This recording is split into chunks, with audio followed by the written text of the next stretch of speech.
Ciao. Welcome. We're going to be talking about Italy and why Columbus Day should remain Columbus Day. So I say to you, ciao. Wish I had some red wine, but I don't have any red wine at the moment. I don't always have red wine on hand. Hello, everybody. Probably wondering why she's talking about Columbus Day. Why isn't she dressed in red, white, and green? Well, those are the colors of Italy. Actually, this color is very popular in Italy. The reason why: Italy used to be an ancient sea. And then when all the marine life died, fell to the bottom of that sea, turned into marble. A lot of it turned into pink marble. Glorious pink marble. If you want to see pink marble, go to Trump Towers, because Trump sent his first wife, Ivana, over to Italy to buy a mountain, to buy an entire mountain of pink marble. And the walls and the ceiling are covered in pink marble. So this color is very popular in Italy because of the sea, and coral is very popular. A lot of the Italians with their dark skin, the turquoise and the coral just looks beautiful against it. I had a friend who was Puerto Rican, and he said that, in Puerto Rico, the homes are either orange or turquoise. And I said, oh God, those are the same colors my mother painted the house. She was into turquoise and coral. He said, you're a Latina. Italians are Latin. So there was a camaraderie going. But isn't it amazing? Italy is considered an island. That's why it's considered an island.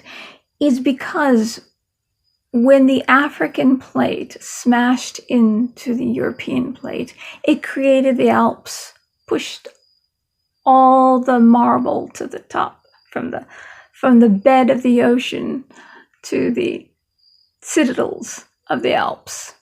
And it is the African plate that is on top of the European plate if you were to climb to the top of the Alps. But isn't it amazing that this whole country is marble, is made out of pink and white marble that has been thrust up from the bottom of the ocean? And then, of course, eventually vegetation grew all over it. But that's the bedrock of Italy. And the Alps are not like we see in America, made out of dirt or just gray stone. No, the Alps of Italy are sparkling pink and white marble. It almost sounds like it's a fantasy novel, just some kind of sci-fi, some beautiful place that someone made up in their imagination. But it's real. And Italy jets out into the Mediterranean, the beautiful blue Mediterranean, and once was connected with Africa. That's how they walked over. We walked over from Africa into Europe. Italian. They say that because it's an island, there's very little mixing from Europe into the Italians because of the Alps. So the genetic makeup of the people is the same. Thousands and thousands of years, let's say. But there was one time during the Ice Age that Europe, mostly everyone in Europe died out. And if it wasn't for the Italians, if it wasn't for the people living in Italy, especially in southern Italy, Europe would not have been repopulated. So everybody's ancestors come from Italy, which is a very good thing. They say that the Jewish men, when they moved out of Canaan, they came to Italy. And though a lot of Jewish geneticists don't want to believe this, It's true.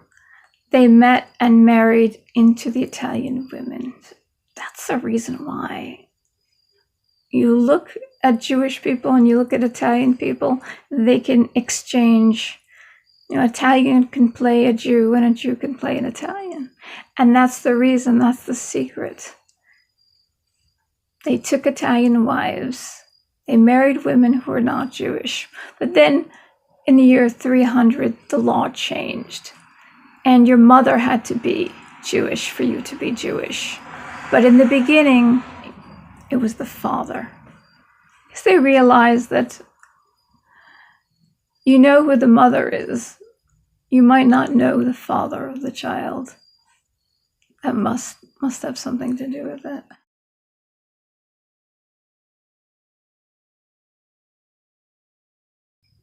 Why we should keep Columbus Day, or we should keep a holiday that's reserved for the Italian Americans. The Irish have St. Patrick's Day, right?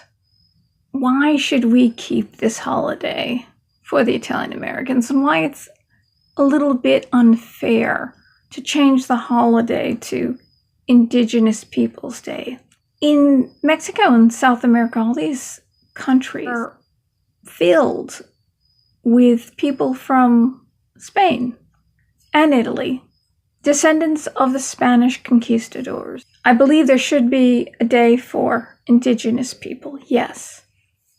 But all of these countries celebrate either Columbus Day or they celebrate a day in honor of the Spanish conquistadors. So they're celebrating the heck out of it. And it's a bigger holiday than Christmas, because these people would not exist if the Spanish conquistadors and the Portuguese didn't come over and fill Mexico and South America. Now, the Aztecs died off of the same disease that killed off a lot of Spanish conquistadors. So a great majority of them died off. So we're talking about people from the Rio Grande down that are mostly European. And because they came here, there were indigenous people, there were people from many different countries came to both of the Americas. They met, they bred with each other. There's a lot of people that would not exist at all whatsoever if it wasn't for the fact that Columbus sailed in the direction that he thought was going to be the Indies.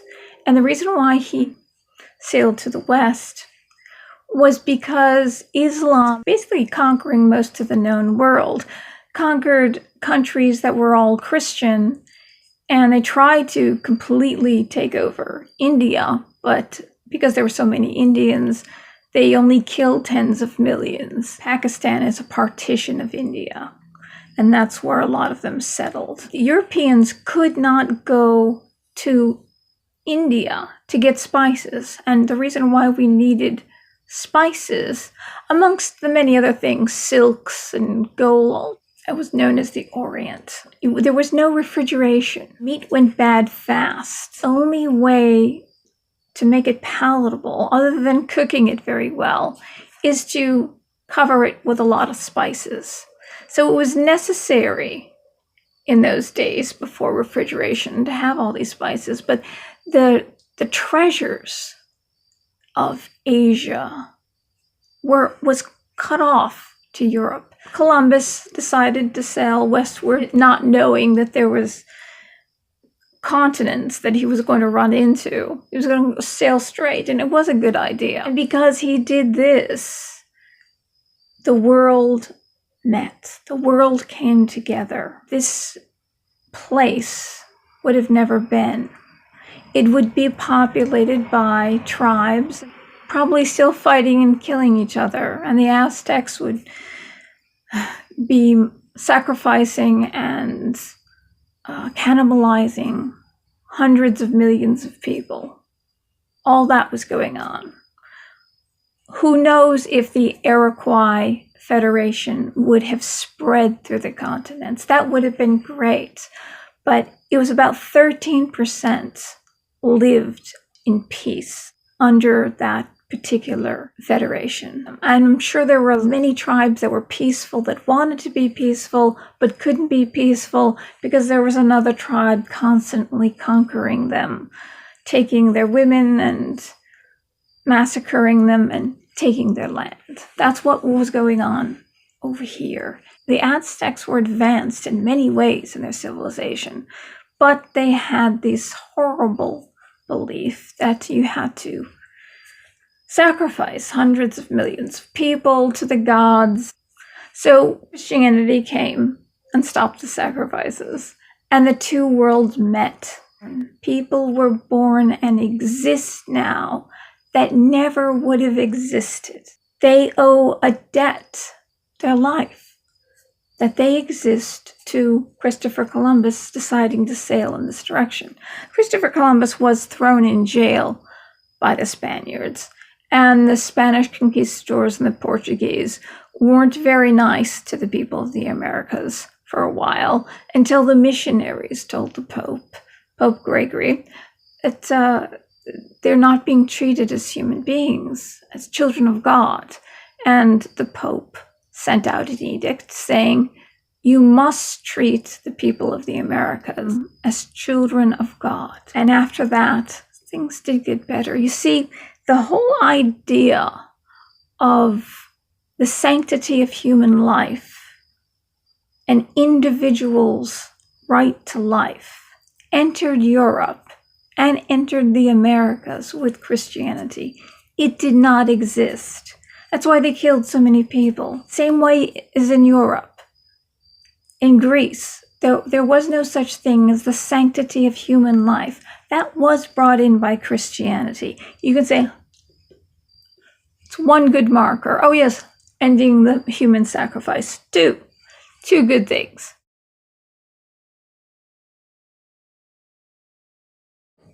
Why should we keep Columbus Day? Why Columbus? Well, Columbus did some things that weren't so great to the native people. When he first came here, he loved the people of the Americas. And he wrote back to Spain about it and wrote it in his diaries. He found them completely without guile, almost childlike, unlike the Spaniards. And he left some of his men in the Americas. And when he came back, they had been sacrificed and cannibalized. And after that, you see, there was a Columbus that was proclaiming to Europe how great everyone in America, all these people in America were, how wonderful they were. And they were better than the Spaniards, than the people who were quote-unquote civilized. But when he came back, this is what he witnessed. He realized that these people had a different agenda. That's when things change. So you say if Columbus did this or that, it happened afterwards. Let's say you traveled somewhere, you met a bunch of, they seemed warm and wonderful, and then you left some of your family there. And when you went back to see these people who you thought were warm and wonderful had sacrificed and drank the blood of and cannibalized your family, you might treat them differently.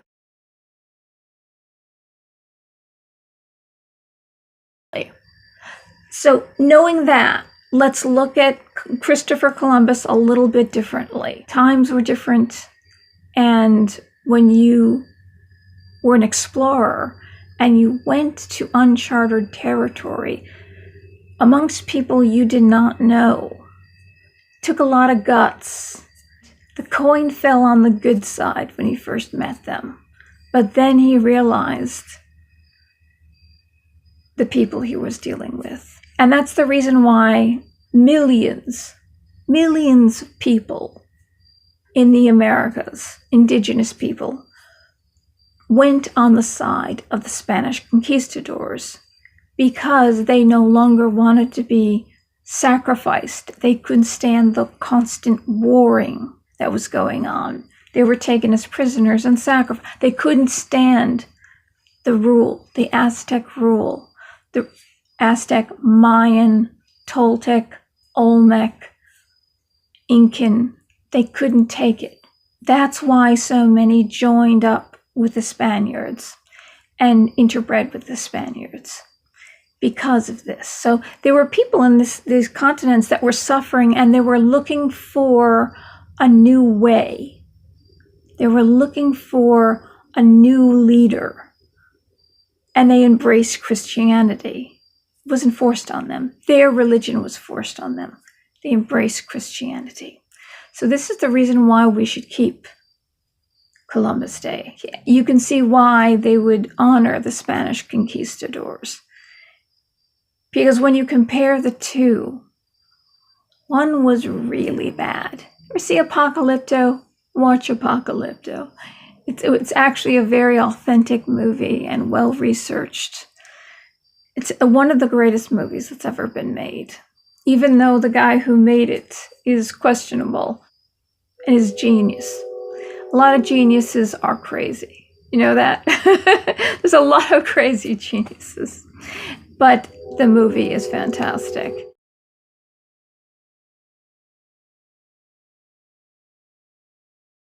Columbus Day was originally first observed in New York City in the late 1800s and also in Boston. But there's a reason why it became a national holiday. In New Orleans, 1891, the largest lynching occurred. And they weren't lynching African Americans. They were lynching Italians. You see, Italians were in New Orleans before the Louisiana Purchase. They'd been there for an awful long time. But their ways, their religion, their customs were very foreign and even considered dangerous. So they really despised the Italians. And they were very dark-skinned. When Jim Crow laws came around in the South, Italians fell under that law. They were considered black. The Northern Italians convinced the Democrats of the South, Jim Crow was enacted by the Democrats, that Southern Italians were part black, and they weren't. You see, they were the people, Leonardo da Vinci, Michelangelo, Botticelli, Galileo, all these smart people came from the North. Southern Italians were considered half black. So if you're half black, you're all black, because of the one-drop rule. See, in New Orleans, there was a chief of police who was called David Hennessy. Though he was very popular, he made a lot of enemies. He heavily taxed brothels and gambling establishments. He consolidated all the police departments.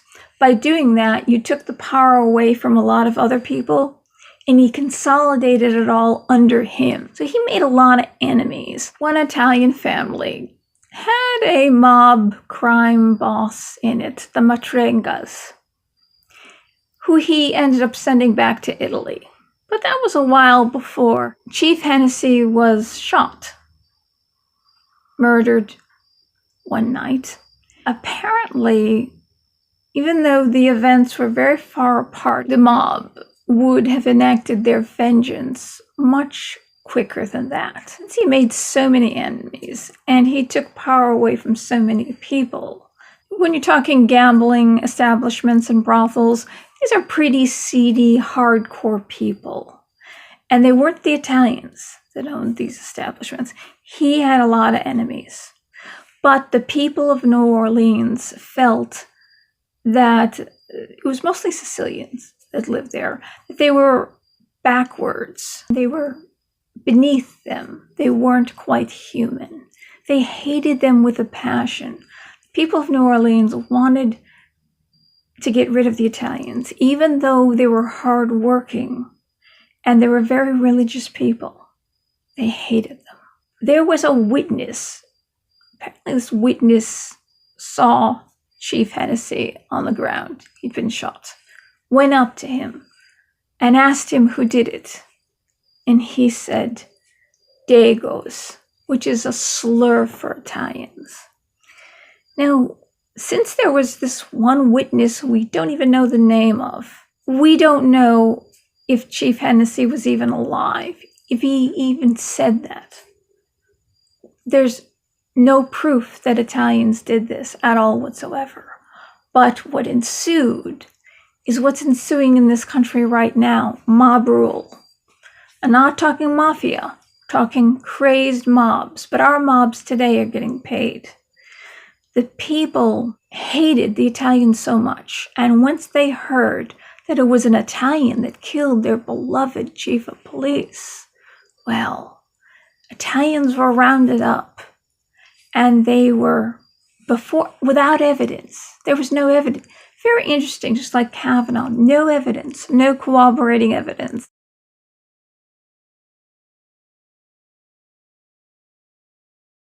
After the trial, what happened was 6 of them were found not guilty. There was no evidence. And 3 of them, it was called a mistrial. At that point, the people of New Orleans went insane. Tens of thousands of people in New Orleans gathered near the jailhouse, and they were looking for blood. Vigilante justice. The media, just like the media today, is putting out lies. So all they do is put out lies about Trump constantly. The politicians and the media. Well, the media was fueling the lies about the Italians, how they got off. The people of New Orleans gathered together and demanded that justice be done. The newspapers were telling them that these murderers got off. Now, only one person shot Chief Hennessy, not all these people. But nonetheless, the newspapers lied. It wasn't poor people or people who were thugs that filled the streets. The people that filled the streets were good citizens, known as good citizens, upright, upstanding citizens. In fact, of the upper echelons of society. And many of them went on to be mayors and governors of the state. These are the people, well-educated people, that filled the streets. These were not stupid people. These were the upper crust people, fueled with this vigilante justice, this need to bring justice where justice had been misapplied. The rule of law had fallen through the cracks. They stormed the jail, and there are many Italians in there that had nothing to do with the crime at all whatsoever. They weren't even brought to court. They went in and they pulled them out. They broke it all down. They pulled them out. They riddled them with bullets, and then they pulled their bodies apart. They shredded their bodies. People took home pieces of their bodies as souvenirs. Corpses, what was left, they hung them all over New Orleans. This was horrible, and this was done by the people, by your future politicians, the people that would end up ruling you. These people had a thirst for blood. Normal, upstanding people otherwise, but people who hated the Italians. For hundreds of years, they hated the Italians. I bet they loved their food, and they loved their women. I bet they did, because Italian women have a nice figure. This is what's going on. This is what we're seeing. This was a horrible thing. Between 1882 and 1968, there were about 5,000 lynchings done by the Ku Klux Klan, by the way. The Democrats, that's who the Ku Klux Klan used to go out, and they used to terrorize people who were Republican, because Republicans abolished slavery, or were against the Democrat Party. Americans whose ancestors came over here as slaves. There's many people who are Black, whose ancestors were slaves, that say they don't want to be called African American. They are Americans. They are Americans. Their ancestors may have been slaves, but they are Americans. I don't like the term African American. I must say that. It's a politically correct word that we're afraid. They've made us afraid not to use it. But there's many people whose ancestors came from Africa as slaves that just want to be known as Americans. And they are Americans. But they would not have survived had they not had their own gun. Condoleezza Rice is firmly for the Second Amendment. Also said that she doesn't want everyone who has a gun registered, because had those guns been registered, these newly freed slaves and people whose grandparents were slaves, because the lynchings occurred up to 1968, if they knew that they had guns, they would have gone and taken them away. Most of the Americans whose ancestors were slaves would not exist in this country today. And those were the Democrats going out in white sheets doing that. But most of the people of the 5,000 that were lynched were of African descent. A lot of them were Southern Italians and Greek. Southern Italians and Greek were under Jim Crow law. Italians, when they came over to this country, many of them wanted to move back to Italy. My grandfather wanted to move back to Italy, but there was work here. And there was more work than there were people to do the work. That's the reason why we brought in so many immigrants, is because we had more work, and work that was horrible, that would kill you, that Americans definitely didn't want to do. Like working in the cellars of buildings that were being built, high-rise buildings. And then as the building was being built, the Italians, the bottom of the ladder, the building would fall in on them, and they were completely buried alive. My grandfather, who was extremely intelligent, the church goes into the schools and they find them the smartest kids in the class, take them and they just put them in seminary. And since he was so poor, he had no say in this. Nobody had any say in this. And the man was the only one of the Italians that could read and write Italian. And he spoke 7 languages. He could read and write 7 languages. He was fully educated. He even could do complicated math. Amazing. He was the only one. But when he came to America, because he was Italian, and Italians weren't white, they were at the bottom of the... Man should have been working at the UN. He could have been a translator at the UN. He was made a hod carrier. And we have one of the finest Ivy League schools in my town. He helped build one of those buildings. See, they put bricks on your back. They put bricks on the backs of these poor Italian immigrants, and they had to carry the bricks on their backs to the building. That's what he did. This brilliant man who went to the seminary, didn't want to be in the seminary. When he got out, he said, I think I want to get married. Find me a good woman. I don't care anything about her, as long as she's a good woman, that's all I want. And he found a woman and got married and had children. But he came to this country and he was intending to go back. And the reason why my grandmother came over was because she was afraid the women were telling, your husband's never going to come back, you better go. So the only trip she'd ever taken in her life, a woman who didn't like to travel, only trip was she took her son Angelo by the hand, and they came to America, and she found him. And my grandfather was on top of the building, putting bricks up on the building. And they said, hey, Michele, your wife is here. What? My wife is here? She's in Italy. And he looked at the bottom of the ladder, and there was my grandmother holding my Uncle Angelo's hand. So that was it. He was going to stay. Didn't trust the food. Anything he ate in this country had to be plain, so if they put something funny on it, he could see it. The only ice cream he ate was vanilla, because if they put something funny in it, he could see it.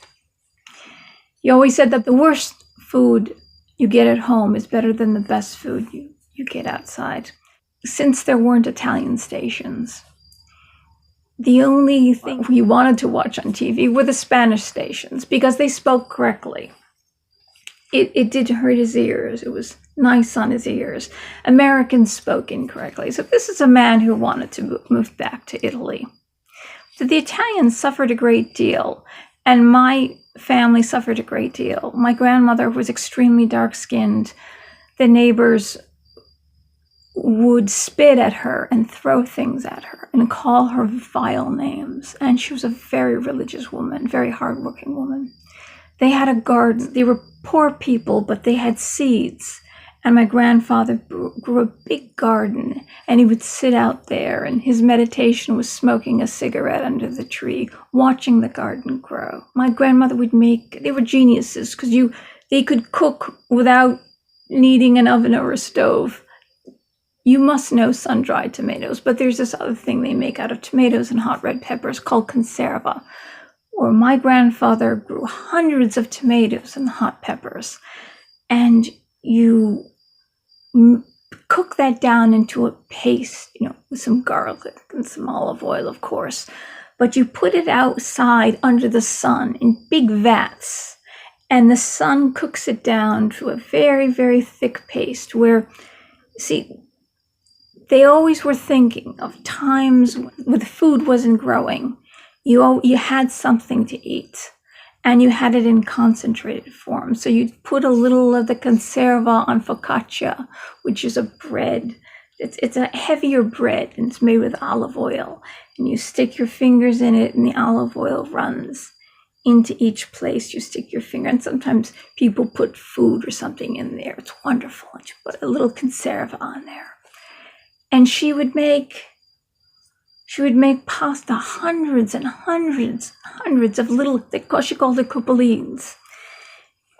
And she would do it so fast with her thumb and a knife. And my grandfather made wine and grappa. And out of grapes that didn't cost much, he could make, they ate like gourmet food. And my grandmother was brilliant at making seafood and brilliant at making suits without patterns. And they were the best dressed Italians and best dressed people in all of my town. These were good people. And so there was a lot of food, and they could make a lot of food out of hardly anything. And their doors were open to the whole neighborhood. That's the reason why I'm telling you this. Anybody who was hungry could come to my grandparents' house and eat. They had food to fill their stomachs. Yet, they were the neighbors that felt that they were better than they were. Italians are dark-skinned. Italians are dirty. Italians are no good. They're pagan. And that conserva outside, they threw buckets of sand all over it. And all the work my grandmother and grandfather did to make that conserva. And how every day my grandmother cried. Every day. Because of the way she was treated. Italians had it very, very, very rough.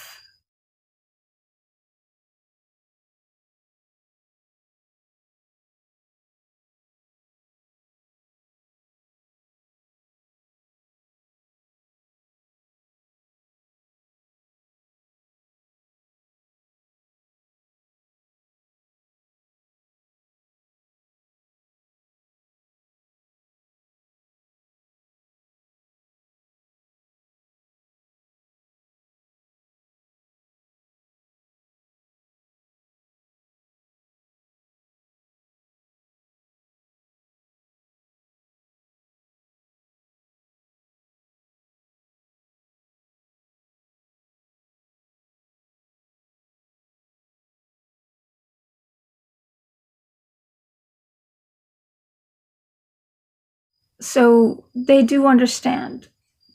Americans, descendants of slaves from Africa, they do understand.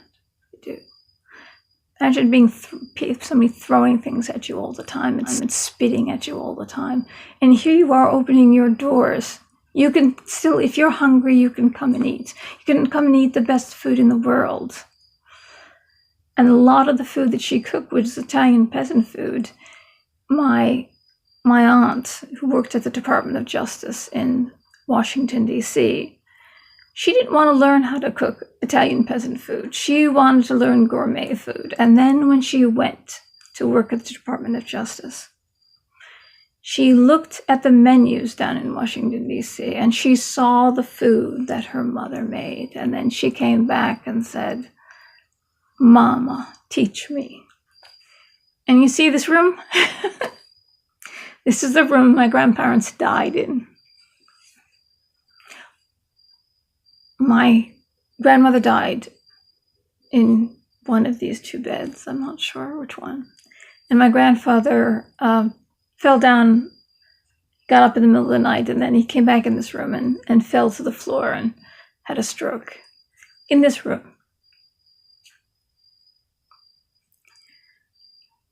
Now, my mother was a change of life baby because my grandmother gave the wrong medicine to her child, to Frankie. And she begged and begged and begged my grandfather. She had to have another child. So my mother was a change of life baby, and I was a change of life baby. So between my birth and my grandmother's birth, you had 100 years there. My grandmother and grandfather worked so hard, and they were so poor that they got all their money together to buy a business. And they were working with this man, and I don't want to say the nationality, but it's not Germany and it's not England or Britain. They gave all their money to this man. And what happened was he just took it. He didn't help them open up business, he took their money. And when my grandfather realized that he took everything, he came home and he went upstairs, and my grandmother heard some noise upstairs. The noise didn't sound right. She went upstairs. He was about to hang himself.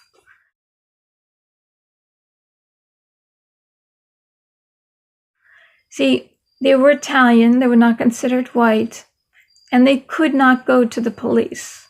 The police at that time, Irish had it rough at one time. Well, then the Irish turned on the Italians. The Irish would not help my grandfather. So they were on their own. If somebody stole from you or hurt you, you were on your own. Much like people with African ancestry who came over here as slaves. Much like that. You can see how when you look at someone, even though they be white, they know the pain. They know it's the same pain.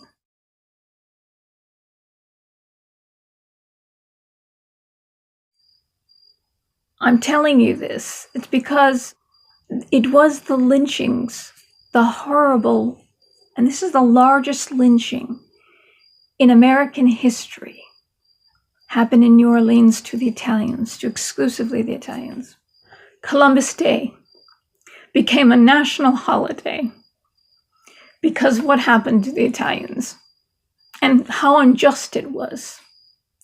So the Italians, and now you know the story of Columbus, why he wasn't so good after his second trip.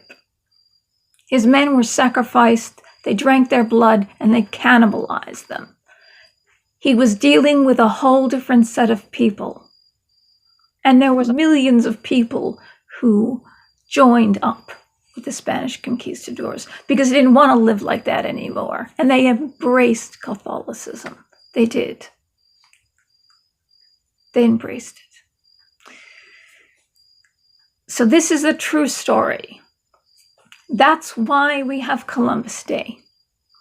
As a thank you to Italian Americans for what they endured.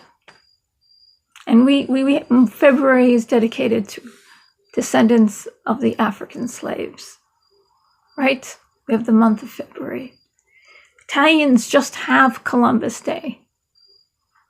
Now, you might look at Columbus differently, and he was thrown in jail.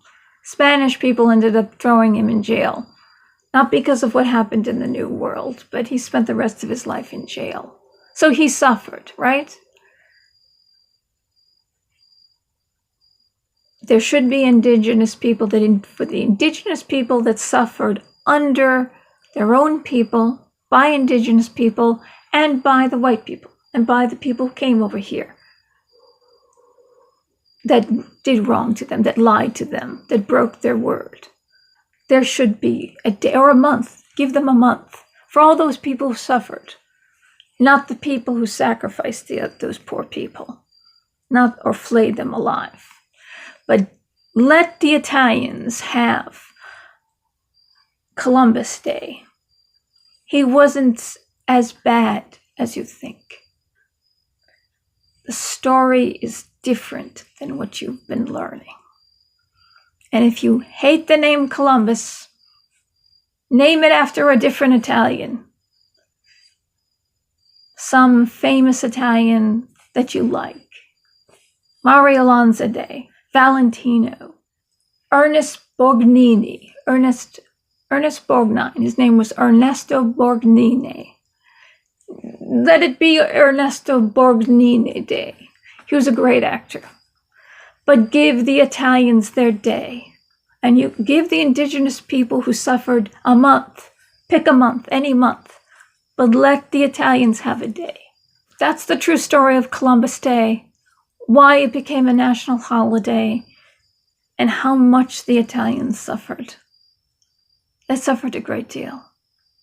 And I knew it. This entire country is made out of white and pink marble. Isn't that amazing? It's amazing.